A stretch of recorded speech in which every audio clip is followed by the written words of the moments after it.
was everybody's favorite on the red carpet, fashion-wise? Oh, I loved Jessica Chastain and Kerry Washington. Beautiful, beautiful. All right, there were so many beauties out there. Everybody on the red carpet for the SAG Awards.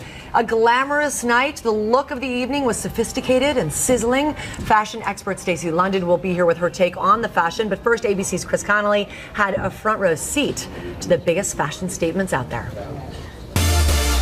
Pale to ponytail, leather to lace, these fashions did everything but sag. See who joined the Navy, from Amanda Seyfried and Zach Posen to Jennifer Lawrence, Luminous and Christian Dior, even after a brief up the stairs oopsie. I fell on the ground. This train is gonna murder me. Yeah, somebody's chair got stuck on my train or somebody's foot or something. But you handled it with great grace. I did. I falling to the ground. The color of the SAG Awards carpet had nothing on Zero Dark 30's Jessica Chastain, rocking that Alexander McQueen, a vision in red, hot, and whoo! Keeping it dark and dramatic were Tina Fey, Amy Poehler, and out to there Busy Phillips, while an off-the-shoulder Givenchy, Claire Danes rocked it lips to hips, and her co-star followed suit in sumptuous Basil Soda. I knew when I walked into this one it was the right one. It just feels right. The fashion influence of the First Lady seemed much in evidence. You embraced the bangs before Michelle Obama did, didn't you? Yeah, she stole it from me, yeah. She called me and said, go, you go first. Youth kept it kicky, from 30-year-old winner Anne Hathaway of Les Mis, cutting it short in a black Giambattista Valley, to Mad Men's 13-year-old Kiernan Shipka, picture perfect in Oscar de la Renta and comfortable heels. I don't know why, but I feel good in them. Maybe it's because they make me feel confident. Nicole Kidman was radiant in Vivienne Westwood, part of a weekend where she was escorted by Aussie homegirl and nominee Naomi Watts, and by her paperboy director, a fashion icon, still having fun. Keith's in Australia right now doing his tour, so last night I went with Naomi and tonight I'm going with Lee Daniels, so I've got to find dates, you know. For Good Morning America, Connelly, ABC News, Los Angeles.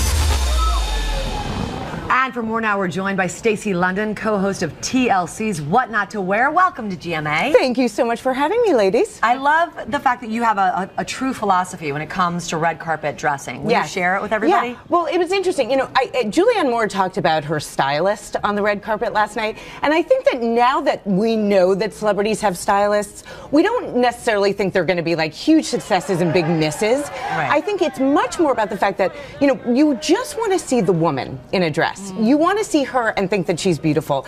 The risk takers, you know, what winds up happening is that the dress is wearing them. It's not necessarily that it's a terrible dress, but I think that's the distinction now. It just overpowers them somehow. It overpowers them. Great to think about. So who did you think were the winners last night? I mean, I had so many favorites, but I have to go with Jennifer Lawrence, I have to go with Jessica Chastain, and I have to go with Naomi Watts. Now, I know Amanda Seyfried and Kerry Washington, also very big winners. Marion Cotillard, also a big winner, but those three, Jennifer Lawrence won me over because the makeup with the dress I thought was so stunning. Dark red lip. Dark lip. Very exactly. dramatic. I liked that. Amanda looked gorgeous. Gorgeous. Don't get me wrong. That Zach Posen dress was amazing. You talk about when the dress wears the woman. Who do you think took a fashion risk? Well, I think January Jones is the girl we're talking about today because she did very severe hair. Now, part of that also comes from the fact that she went with her shorter hair, with her hair falling out. Right. So, you know, that was part of it. But that dress really wore her a little bit. And I loved that dress, actually, when it was shown originally, was shorter. And I think was a little less of a statement. I love the neckline. I loved it, too. I thought it was she was going for something a lot stronger. Yeah. You know, I think it was very rock and roll. Yeah, it was very rock and roll, exactly. It was almost punk rock. Yeah. Whereas some of the other dresses were a lot softer. All right. Well, Stacy London, we love your hits, your misses, and of course your great advice in all things fashion. And everybody, we'll have more on our website, goodmorningamerica.com.